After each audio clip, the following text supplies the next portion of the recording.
La campagne était belle, comme tous les matins de ces longues vacances d'été, dont même les oiseaux semblaient profiter paresseusement. Rien dans cette belle matinée ne pouvait laisser présager la terrible aventure qui allait débuter.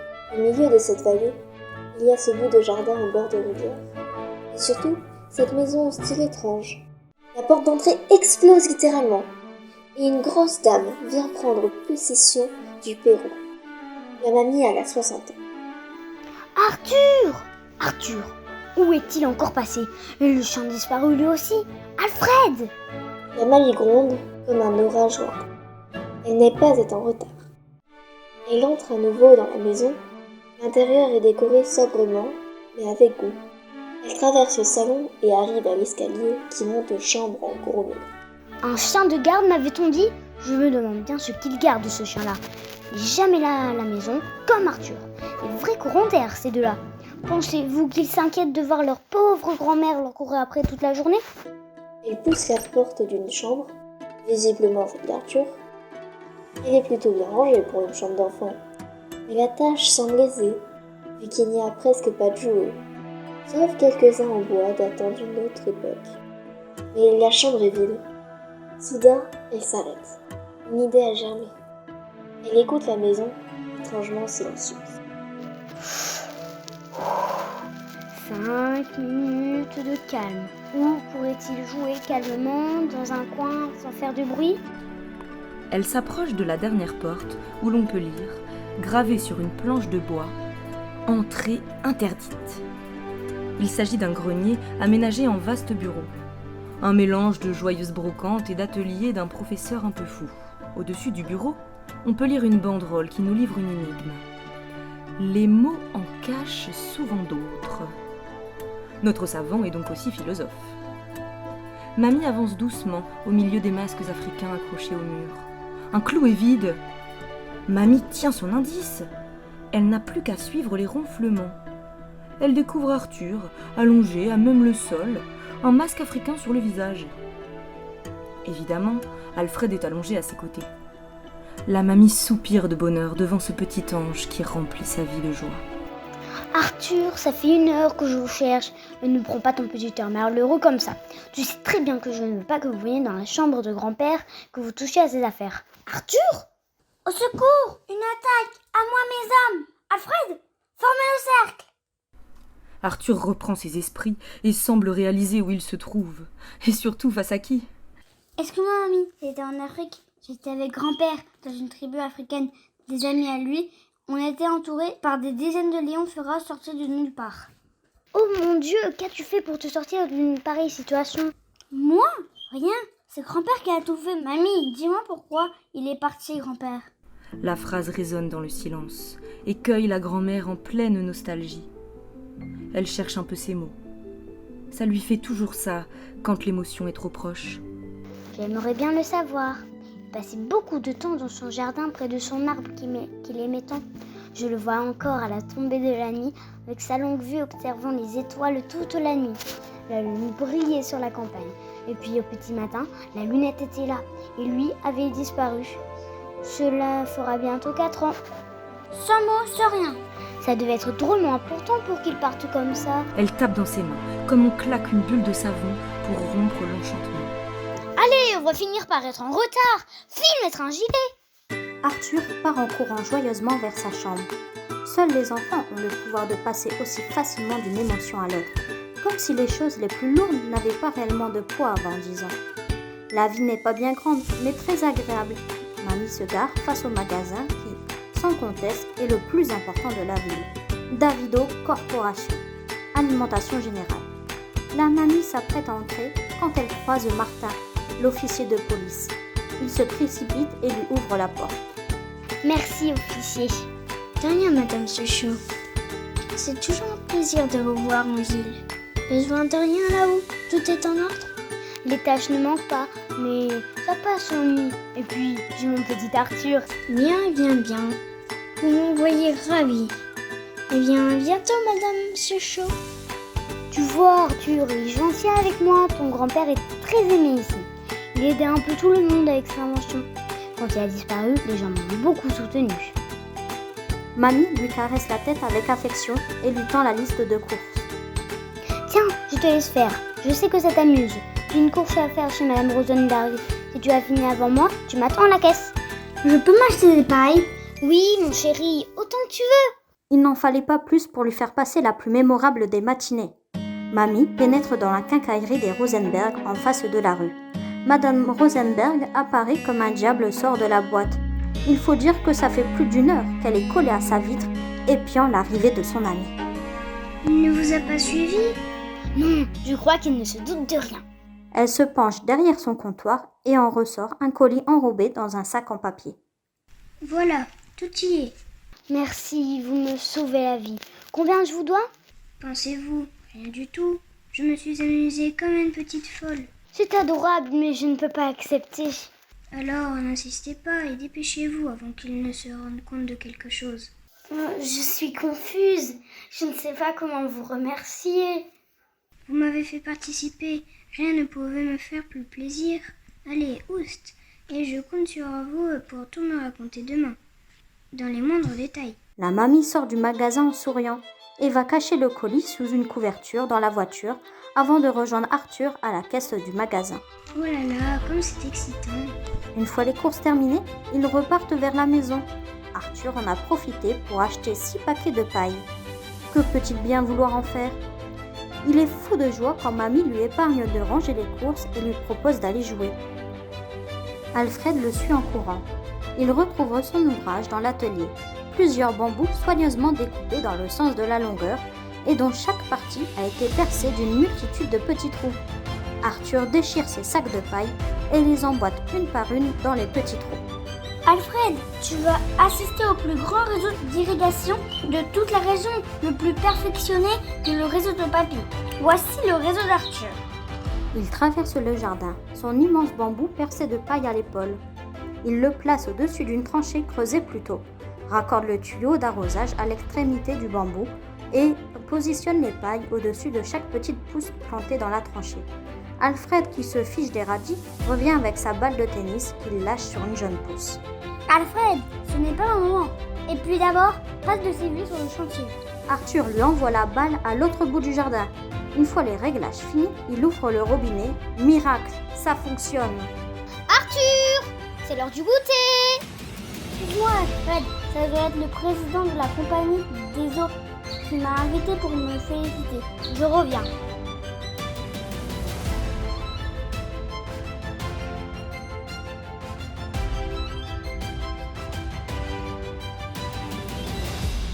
Arthur arrive en courant dans le salon. Mamie apparaît. Un gros gâteau de chocolat dans la main avec 10 bougies dessus. Elle le pose face à lui, avec 2 petits cadeaux. La surprise est totale, et fut bien gardée jusqu'au bout. Arthur, submergé par l'émotion, se jette au cou de sa grand-mère. C'est la plus belle et la plus fabuleuse des mamies. Et toi, le plus gentil des petits-fils, alors tu les ouvres ces cadeaux? Tiens, celui-là, c'est la part d'Alfred. Waouh, une balle de tennis toute neuve. J'en ai jamais vu une. Qu'elle est belle. Et ça, c'est de ma part. C'est une voiture de course miniature avec une petite clé sur le côté qui permet de remonter le ressort servant de moteur. Émerveillé, il remonte aussitôt le ressort de la petite voiture et la pose à terre. Après avoir simulé un grondement de moteur, il lâche le bolide qui traverse le salon, poursuivi par Alfred. Merci, elle est magnifique. Mais comment tu as fait pour faire un gâteau pareil? Je croyais que le four était cassé. J'ai un peu triché. C'est Madame Rosenberg qui m'a prêté son four et quelques ustensiles. Allez, fais un vœu avant de souffler tes bougies. Je souhaite qu'à mon prochain anniversaire, papy soit là pour le partager. La grand-mère a du mal à contenir une petite larme qui coule déjà sur sa joue. Mais tout d'un coup, une ombre menaçante s'approche et ouvre la porte d'entrée, provoquant un courant d'air qui souffle les bougies au moment où Arthur allait le faire. Il en a, pour ainsi dire, le souffle coupé. L'homme entre enfin dans la lumière. Il a 50 ans, un corps imposant et un visage peu accueillant, ni de loin ni de près. Grand-mère le reconnaît, c'est le célèbre Davido, le propriétaire du non moins célèbre Davido Corporation Alimentation Générale. J'arrive au bon moment, je vois. Non, vous arrivez au pire des moments. Et je serais tentée de dire, comme d'habitude, Nous sommes en pleine réunion de famille. Oh, mais ça te fait quel âge, bonhomme? Je le revois encore tout petit courir dans les pattes de son grand-père. C'était il y a combien de temps déjà? Bientôt 4 ans. Déjà? Ça me paraissait hier. Si j'avais su, je serais venue avec quelque chose pour le petit. En attendant, j'ai quelque chose pour vous. Comme le facteur ne passe ici qu'une fois par semaine, j'en ai fait un petit détour pour vous éviter trop d'attentes. Il tend la feuille à Mamie, qui chausse ses petites lunettes. C'est le formulaire d'expiration de votre acte de propriété pour impayé.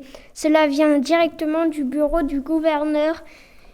Il est vrai que cette affaire a déjà trop traîné. Arthur n'a pas besoin de lire pour fusiller l'affreux bonhomme du regard. Davido lui sourit avec un regard de serpent. Le papier résilie définitivement votre acte de propriété en date du 28 juillet et valide par la même occasion le mien. Mais rassurez-vous, je ne vous chasserai pas. Je vous donne 48 heures pour vous retourner. En attendant, faites chez moi comme chez vous. Je vois pourtant un petit problème. Ah oui? Eh oui, votre ami a oublié de signer. Vous êtes donc encore ici chez moi, jusqu'à preuve du contraire. Et je vous donne 10 secondes pour quitter cette maison, ou je préviens la police. Davido est muet comme une carpe. Arthur se retient de ne pas hurler de joie. Ce serait lui faire trop d'honneur. Vous allez regretter votre insolence. Il tourne les talons et claque la porte derrière lui. Le soir, au moment du coucher, il admire dans le grand livre en cuir posé sur ses genoux une gravure représentant la savane africaine. Vous faisiez quoi en Afrique? J'étais infirmière, ton grand-père ingénieur. Nous nous sommes rencontrés là-bas. Nous avions la même envie d'aider et de découvrir ces gens merveilleux que sont les Africains. Regarde sur cette page, ce sont les Bogo Matasalai. Ton grand-père s'était lié d'amitié avec eux pour leur histoire. Incroyable, mais il est l'heure de dormir. Allez mamie, raconte-moi cette histoire pour mon anniversaire.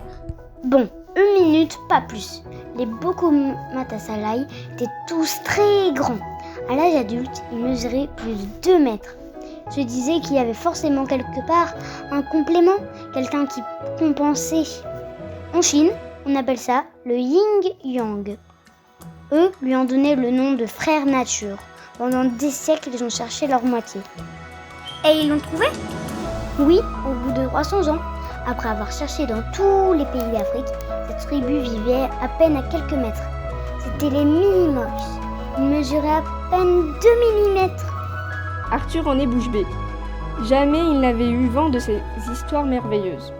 Mamie tourne la page et lui montre cette fameuse tribu, posant à l'ombre d'un pissenlit. Elle lui raconte comment chacun s'aidait dans les travaux que l'autre ne pouvait pas faire, mais Arthur ne l'écoute plus. Il vient de tomber sur la photo d'une petite créature qui va bouleverser le cœur de son enfant. La princesse Sélénia. Elle est belle. Je veux dire, elle est bien l'histoire. Ton grand-père était citoyen d'honneur pour tous les puits, les irrigations, les barrages qu'il les a aidés à construire. Lors de notre départ, ils lui ont offert un sac de rubis, mais il n'avait que faire de ce trésor. Il voulait le secret qui lui permettait de rejoindre le monde des Minimoys. Et il lui a donné? Je ne l'ai jamais su. Arthur n'en revient pas de tout ce qu'il vient de découvrir. Il s'endort paisiblement après avoir câliné sa mamie. Elle récupère le livre et le laisse dans les bras de Morphée, et probablement aussi de Sélénia.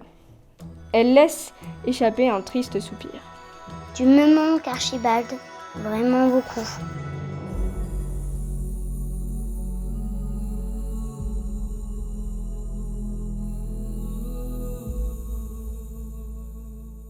Arthur fait sortir son bolide de 3 cm du garage, l'accompagnant de grognements et de rugissements dignes d'une Ferrari.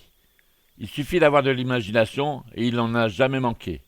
Il prête sa voix aux pilotes qui sont à bord et à leur chef qui les guide. La mamie pousse la porte d'entrée d'un coup de postérieur, un baquet de linge à étendre dans le jardin à la main. En avant pour le rapport sur le nouveau réseau mondial d'irrigation. Ici, voiture patrouilleur à centrale. Tout va bien pour le moment? Attention, au lieu des plaines. Oh non, catastrophe, droit devant, un bolide nous fonce dessus. Centrale, vous me recevez? En effet, un bolide beaucoup plus gros s'arrête au-dessus de sa petite voiture. Arthur pousse un cri de stupeur. À travers le pare-brise, c'est Davido qui semble heureux d'avoir fait peur à l'enfant. Il se dirige sans tarder vers le fond du jardin où mamie étend le linge. Ménage de printemps? Besoin d'un coup de main? Ha ha ha! Je voulais m'excuser. J'ai fait une erreur hier soir et je voulais la réparer. Voilà le papier signé. Vous n'avez pas perdu de temps. C'est un pur hasard. J'allais à la messe comme tous les dimanches et j'ai croisé le gouverneur. Tiens donc, je ne vous y ai pourtant jamais vu à la messe. Je reste toujours au fond pour me faire discret. J'ai également croisé le maire qui m'a confirmé mon acte de vente. Davido lui brandit une deuxième lettre qu'il accroche, comme la première, au fil à linge. J'ai aussi croisé le banquier qui m'a transféré votre dette à ma charge, le géomètre. Il sort ainsi 10 lettres qu'il affiche fièrement. Voilà, maintenant, à moins que votre mari ne réapparaisse dans les 48 heures, cette maison est à moi. Vous êtes sans cœur, monsieur Davido. Si vous le dites, en tout cas, si après demain votre mari n'a pas signé ce papier et payé sa dette, je serai obligée de vous expulser. Que votre linge soit sec ou pas. Davido s'éloigne vers sa voiture en gloussant, ce qui, vu la taille de son postérieur, le rapproche encore davantage du dindon. Épuisée par tant de contrariétés, la grand-mère s'assoit sur les marches du perron. Je crois que cette fois, je ne pourrai pas stopper ce fantasme. Et le trésor, les rubis offerts par les Matasalai? Il est là, quelque part dans le jardin. Mais j'ai déjà creusé partout, je ne l'ai jamais trouvé. Arthur est déjà debout. Il attrape une petite pelle et s'en va au milieu du jardin. Je crois qu'on va rester les bras croisés en attendant que ce vautour nous vole notre maison. Je vais le trouver, moi, ce trésor. Arthur enfonce sa pelle avec énergie dans un petit carré d'herbe et commence à creuser comme un bulldozer. Mamie retourne dans la maison, lâche un long soupir et ouvre la porte du bureau d'Archibald. Elle décroche un masque africain, le regarde un instant. Elle croise le regard de son mari sur son portrait qui trône dans le bureau. Je suis désolée, Archibald, nous n'avons plus le choix. Elle emballe le masque, prévient Arthur qu'elle va faire quelques courses et prend la direction de la ville. Arthur, pendant ce temps, ne cesse de creuser.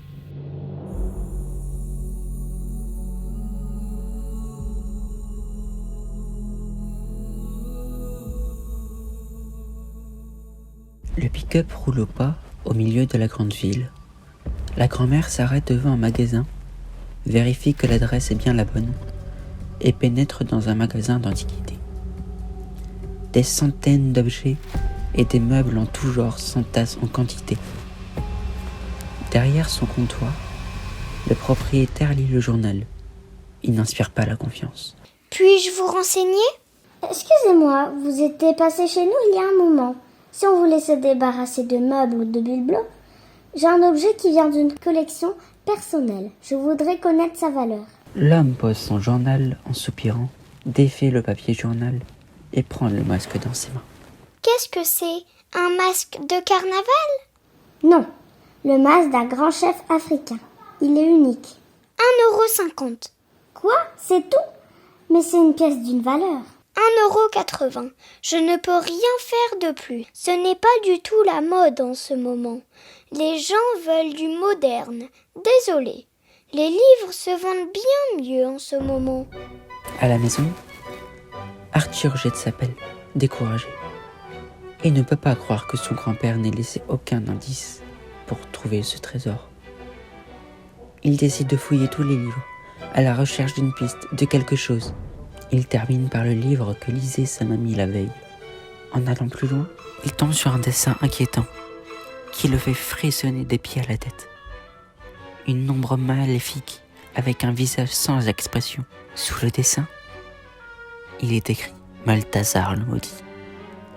Arthur décide de prendre le dessin de Sélénia qui se décolle du livre. Il retourne machinalement et en découvre un autre. Son visage s'illumine. Un plan est dessiné au crayon, accompagné d'une phrase. Pour se rendre au pays des Minimoys, faire confiance à Shakespeare.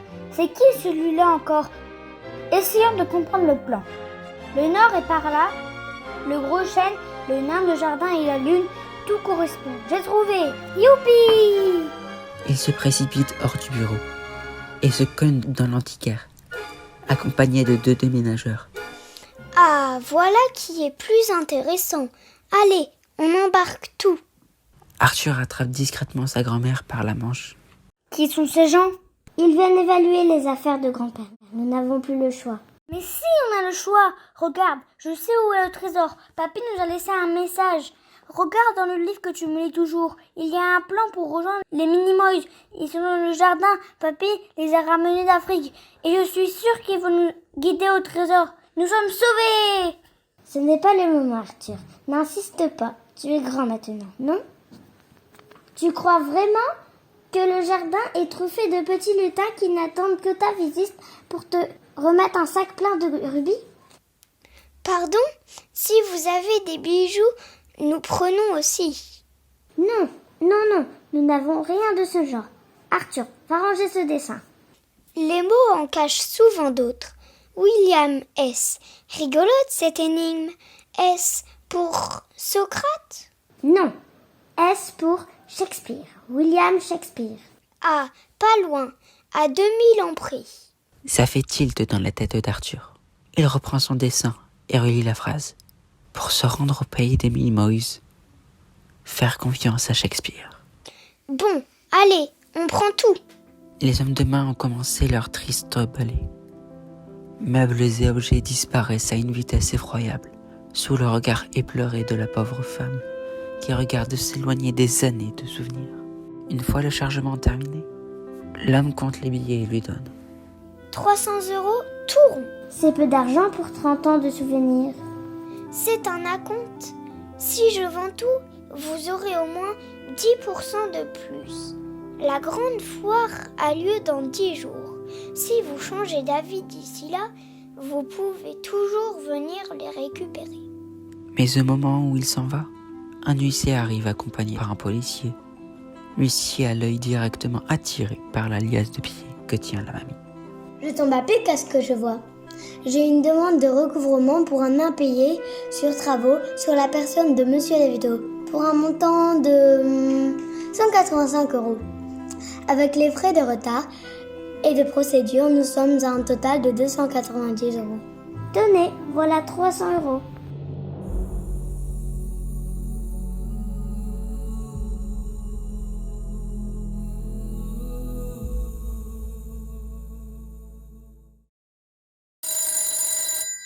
Le téléphone sonne juste à côté d'Arthur. Allô Arthur, c'est maman, comment ça va? Ça va super, mamie et moi on a fait un sacré roman. C'est fou les choses qu'on peut entasser dans une maison. Arthur, ne les affole pas. Mais Arthur fait mieux que ça. Il raccroche. Tu as raccroché au nez de ta mère? Mais non, ça se couvait tout seul. Ils ont coupé la ligne, mamie. Je ne les laisserai pas faire. Moi vivant, ils n'auront pas cette maison. La mamie décroche le téléphone et constate que la ligne est effectivement coupée. On toque à la porte. Elle laisse entrer un technicien en tenue de travail. Vous tombez bien. La ligne de téléphone vient d'être coupée. Vous pourriez prévenir les gens avant de les humilier de la sorte. Je suis d'accord avec vous, madame. Et moi, je suis de la compagnie électrique et je viens vous prévenir que vous allez être coupé pour défaut de paiement. Et je serai coupé quand? Oh, rapidement, je pense. Il lui répond au moment où la lumière s'éteint. La mamie va chercher une bougie. De son côté, Arthur est remonté dans le bureau. Il allume lui aussi une bougie et observe la banderole pour essayer de trouver la clé de l'énigme. La lumière de la bougie accentue la transparence du bandeau. Il rapproche la bougie et soudain, des mots apparaissent. Le visage d'Arthur s'illumine. Mais bien sûr, mon cher Arthur, j'étais sûre que je pouvais compter sur toi et que tu trouverais cette simple charade. Je ne dois pas avoir loin de 10 ans pour être aussi malin. Par contre, moi, je ne suis pas très malin, car si tu lis ces lignes, c'est que je suis probablement mort. C'est donc à toi que revient ma lourde tâche, de finir ma mission. Si tu l'acceptes, je l'accepte, papy. J'en attendais pas moins de toi. Pour rejoindre le pays des Minimoys, il faut que tu le chasses quand aura lieu le prochain passage. Il n'y en a qu'un seul par an. Le soir de la 10e lune de l'année. À minuit précis, la lumière s'ouvrira vers le pays des Minimoys. Arthur n'arrive pas à y croire. Tout était donc vrai. Il se précipite vers le bureau pour trouver un calendrier. Il compte les lunes et, coïncidence incroyable, La 10e lune est aujourd'hui. Arthur se retourne vers la pendule. Elle marque 23h36. Il ne lui reste que 20 minutes.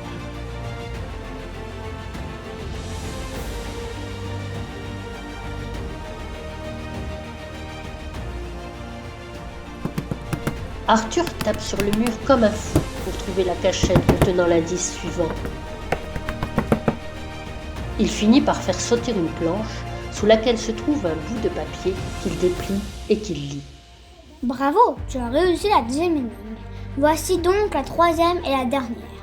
Le vieux radiateur tourne le robinet vers la droite autant de tours qu'il y a de lettres dans ton prénom. Puis revient à 40. Il s'exécute avec application, se frotte les mains et prend une grande inspiration quand la mamie fait irruption dans la pièce. Arthur, qu'est-ce que tu fabriques encore? Il est presque minuit. File te coucher tout de suite. À contre-cœur, Arthur obéit, tandis que la grand-mère ferme la porte à clé et va mettre la clé sur le montant de son lit. Dès que la porte de sa chambre est fermée, Arthur bondit de son lit, prêt à passer à l'action. Il se faufile dans le couloir, observe par la serrure sa mamie se mettre au lit et prendre ses gouttes pour dormir. Elle repose le flacon sur sa table de nuit et souffle sa bougie. Arthur, qui voit l'heure tourner, cherche désespérément une solution, quand il remarque qu'au-dessus de la porte, la petite lucarne a un angle cassé. Il tient son idée. Il passe au garage pour récupérer une canne à pêche et un aimant. Devant la porte de la chambre, il monte un petit échafaudage qu'il commence à escalader sous le regard curieux d'Alfred. Il glisse la canne à pêche par le petit trou, quand Alfred, rongé par la curiosité, le déstabilise. Il fait tomber le flacon de gouttes pour dormir, qui se vide dans le verre de sa grand-mère. Le bruit la réveille à moitié. Arthur! Elle se lève, ouvre la porte, mais ne remarque pas Arthur, momifié, caché derrière. Elle ne voit qu'Alfred, la queue battante au milieu du couloir. Qu'ont-ils tous à ne pas vouloir dormir ce soir? C'est la pleine lune? Elle retourne dans sa chambre. Miracle! Arthur n'a pas été découvert. Avant de se rendormir, la grand-mère finit son verre d'eau d'une traite, en faisant la grimace. L'effet est instantané. Elle s'écroule sur son lit et se met à ronfler.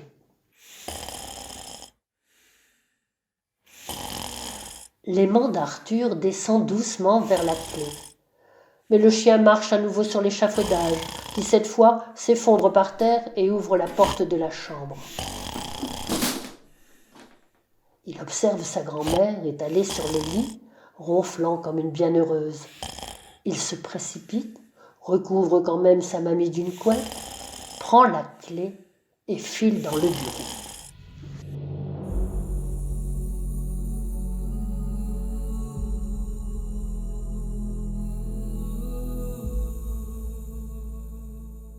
Arthur allume à nouveau la bougie et se jette sur le vieux radiateur. Un mécanisme le décolle du mur et libère une nouvelle cachette, dans laquelle se trouve une grosse malle.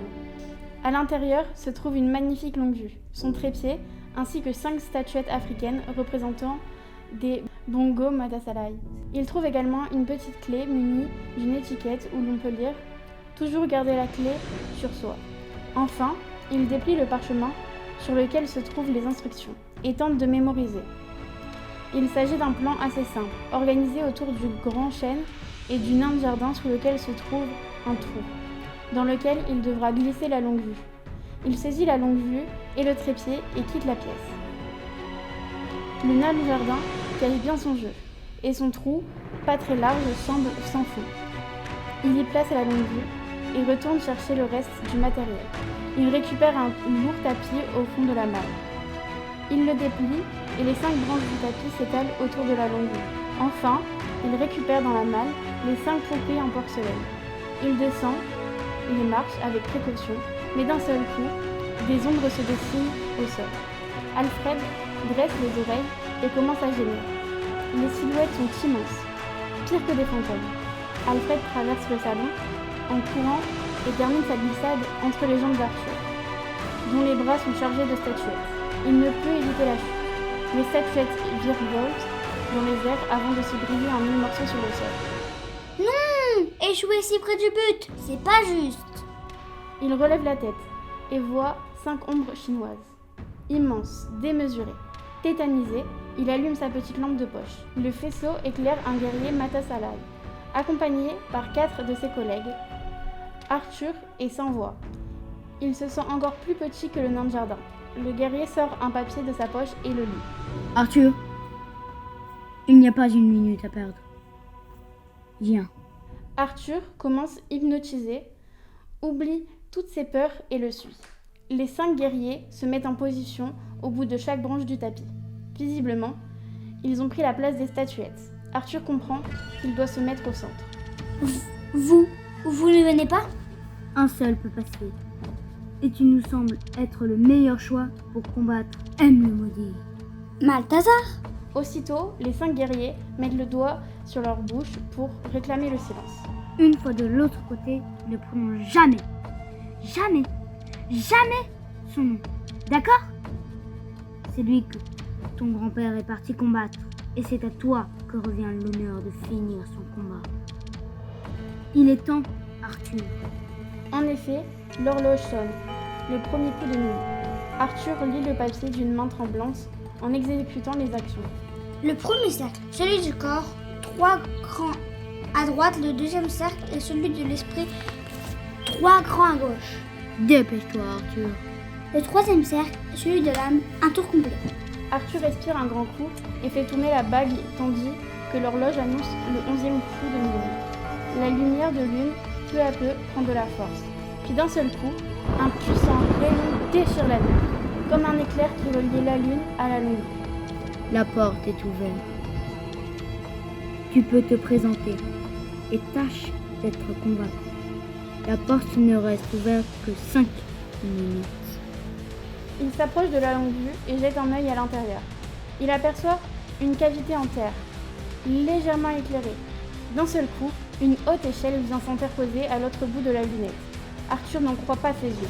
Il retient son souffle. Un petit bonhomme apparaît au bout de l'échelle. C'est un Minimoys. Arthur est en état de choc. Même dans ses rêves les plus fous, il n'aurait pas cru cela possible. Le Minimoys a des oreilles pointues et des taches de rousseur. Elle est craquante et elle s'appelle Beta-Mécha.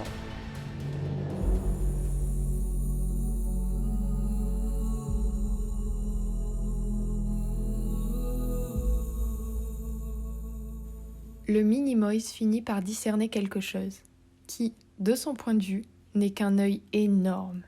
Archibald? Non, je suis ton petit-fils et je m'appelle Arthur. J'espère que tu as une bonne raison pour utiliser le rayon comme ça. C'est formellement interdit par le conseil, sauf en cas d'urgence.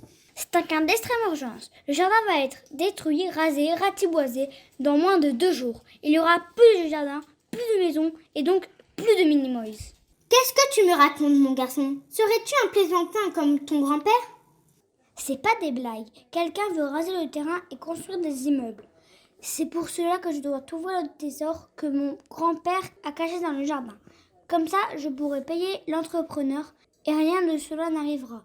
C'est pourquoi je dois passer dans ton monde. Ah oui, mais ça, c'est impossible. On ne peut pas passer comme ça. Il faut réunir le conseil, leur expliquer le problème. On n'a pas le temps. Dans 2 jours, il n'y aura plus de conseil, car vous serez tous morts. Comment t'appelles-tu? Beta-Mécha. Beta-Mécha, l'avenir de tout ton peuple est entre tes mains. Oui, bien sûr, il faut agir. Il faut prévenir le conseil. Mais le conseil est déjà réuni pour la cérémonie royale. Oh là là, je vais ruiner la cérémonie. Le roi va me haïr. Vite, le temps presse. Beta-Mécha part en courant dans un tunnel qui débouche bientôt sur une salle immense. Véritable grotte à même la terre. Son village est là. Plus d'une centaine de maisons faites de bois et de feuilles, de racines entremêlées, de champignons creusés et de fleurs séchées. C'est un patchwork à taille humaine qui utilise tout ce qui existe dans la nature. Beta-Mécha remonte l'avenue principale, déserte à cette heure, jusqu'à la place du conseil. Il s'agit d'un immense amphithéâtre creusé dans la terre, formant un demi-cercle face au palais royal. Le peuple des Minimoys s'est donné rendez-vous au grand complet sur cette place. Et Beta-Mécha doit maintenant fendre la foule si elle veut accéder au conseil. Au centre de la place vide, la pierre des sages retient en son cœur l'épée magique. Devant l'édifice, un Minimoys dont on ne voit pas le visage a mis un genou à terre. Soudain, la porte du palais s'ouvre et le roi en sort. Il est démesurément grand par rapport aux autres. Il porte une épaisse fourrure blanche et une large barbe dont la couleur se mélange à celle de sa fourrure. Son visage n'a pas d'âge, mais il a au moins 100 ans. Il approche au bord de l'estrade, un dignitaire reste près de lui. Il s'agit de Miro, la taupe. Il a des petites lunettes au bout du museau et un air définitivement inquiet. Cher peuple, les guerres successives de nos ancêtres ont dû mener n'ont apporté que malheur et destruction. C'est donc en toute sagesse qu'ils décidèrent un jour de ne plus jamais faire la guerre et de fondre l'épée dans la roche du pouvoir. Les anciens ont écrit au pied de l'édifice la loi qui doit nous guider si un jour nos terres sont menacées par l'envahisseur. Alors un cœur pur, animé par un élan de justice, ne connaissent ni la haine ni la vengeance, pourra ressortir l'épée au milieu du pouvoir et mener un juste combat. Malheureusement, ce jour est arrivé. Nos espions m'ont rapporté que M, le maudit, est sur le point de lancer une gigantesque armée sur nos terres. Un souffle de terreur glisse sur la foule. La première lettre de son nom a réussi à inquiéter tout le monde. L'heure est grave. Je vous propose donc d'introniser la personne qui me paraît avoir toutes les qualités requises pour cette dangereuse mission. Je veux bien sûr parler de la princesse Elnia, ma fille. Une jeune fille se relève, doucement, et laisse découvrir son angélique frimousse. Elle fait la fière dans son petit corps d'enfant et joue les rebelles, les guerrières.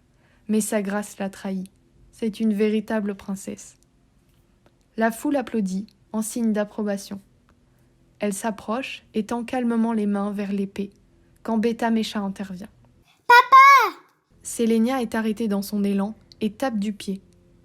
Il n'y a que sa petite sœur qui soit capable de faire des pitreries dans un moment pareil. Tu le fais exprès. Tu ne pouvais pas attendre 10 secondes avant de faire le clown. Je te signale que j'ai une mission super importante. Je dois sortir l'épée magique pour combattre M le maudit. Tu es bien trop orgueilleuse pour sortir cette épée, tu le sais bien. Eh oh, madame, je sais tout. Arrêtez de vous chamailler tous les deux. Beta Mécha, j'espère que tu as une bonne raison pour troubler cette cérémonie. Oui, père, le rayon des terres du haut s'est ouvert aujourd'hui. Qui a osé? Il s'appelle Arthur, c'est le petit-fils d'Archibald. Il dit qu'un grand malheur va s'abattre sur nous et que lui seul peut nous sauver. Notre grand malheur s'appelle M le maudit. Et c'est à moi, princesse de sang, que revient la tâche de protéger notre peuple. Sans plus attendre, elle se retourne et va directement à l'épée. Elle pose sa main sur la poignée et essaye de sortir l'objet d'un geste gracieux. Mais la grâce ne doit pas être utile pour ce genre d'exercice, car l'épée n'a pas bougé d'un millimètre. Elle essaye donc la force en employant les deux mains, mais rien ne se passe. L'arme reste soudée. C'est la confusion dans la foule. Tu vois, je te l'avais dit. Oh, toi! Ma fille, je suis désolée. Nous savons à quel point tu aimes ton peuple, mais ton cœur est trop chargé de haine et de vengeance. C'est faux, père. C'est juste Beta Mécha qui m'a énervé. Qui va nous sauver maintenant? Arthur! Le roi réfléchit. La foule s'interroge. Le conseil discute, puis adresse un signe favorable au souverain. Au vu des circonstances et en mémoire d'Archibald, le conseil accepte d'écouter ce jeune homme. Miro, prépare la liaison. La petite taupe s'exécute immédiatement. Miro saute dans son centre de contrôle et commence à faire sortir une 50aine de miroirs du mur afin de transporter à travers la ville l'image de la lentille de la longue vue, toujours plantée dans la terre. Il déroule enfin un écran géant constitué de feuilles d'érable séchées. Miro appuie sur un dernier bouton qui permet au reflet d'atteindre le projecteur, qui renvoie l'image sur l'écran géant. Un œil gigantesque envahit la toile. C'est celui d'Arthur. L'enfant, toujours à genoux dans le jardin, n'en revient pas. Il est au milieu du conseil des Minimoys, face au roi. Eh bien... Jeune Arthur, le conseiller vous écoute, soyez bref. Un homme veut détruire le jardin qui vous abrite. Il vous reste 1 minute pour me faire passer dans votre monde afin que je puisse vous aider. Passez le délai, je ne pourrai rien faire et vous serez totalement anéanti. Voilà qui est bref et précis. Ton grand-père était un sage et un grand homme. En sa mémoire, nous allons te faire confiance. Réveillez le passeur! Beta Mécha hurle de joie et part en courant, bousculant au passage sa sœur, toujours aussi boudeuse.